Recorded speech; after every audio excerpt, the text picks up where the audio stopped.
దేవుని వాక్యం చదువుకుందాము. కీర్తనల గ్రంథము 22వ అధ్యాయము 9వ వచనం. గర్భము నుండి నన్ను తీసిన వాడవు నీవే గదా.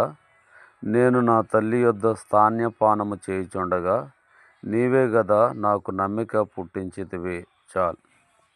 కాబట్టి దేవుడు ఈ వాక్యాన్ని మన మధ్యలో దీవించునుగాక. అన్ని విషయంలో దేవుడు మనల్ని ఆశీర్వదించునుగాక.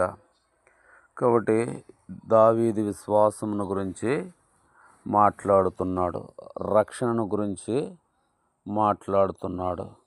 కాబట్టి మనం ఈ లోకంలో దేవుని ప్రజలను చూసినట్లయితే కొంతమంది 20 ఏళ్ళకి, కొంతమంది 25 ఏళ్ళకి, కొంతమంది 30 ఏళ్ళకి, కొంతమంది 35 ఏళ్ళకి, కొంతమంది 40 ఏళ్ళకి, కొంతమంది 50కి, కొంతమంది 60కి కూడా రక్షించబడేవారు ఉన్నారు.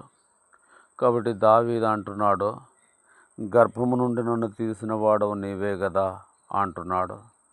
నా తల్లి యొద్ద స్తన్యపానము చేయుచుండగా నీవే కదా నాకు నమ్మిక పుట్టించితివి అంటున్నాడు. కాబట్టి దావీదు తన తల్లి ఒడిలో ఉంటూ, ఆడుకుంటూ, స్నానం చేస్తూ, అన్నము తింటూ, తన ఇంట్లో ఆడుకుంటున్నప్పుడు దేవుడు దావీదుని రక్షిస్తూ వచ్చాడు.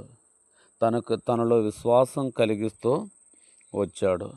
ఎందుకు అని మనం గమనిస్తే ఇశ్రాయేలు మీద రాజుగా ఉండుట కొరకై ఆయనలో నమ్మకం కలుగు చేస్తూ వచ్చాడు.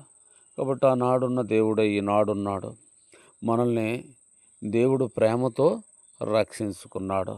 మనల్ని కూడా దావీదు వారి గొప్పవారిగా చేస్తాడు. మన అక్రతలన్నీ కూడా తీరుస్తాడు. మనల్ని గణపరిచేవాడుగా ఉన్నాడు.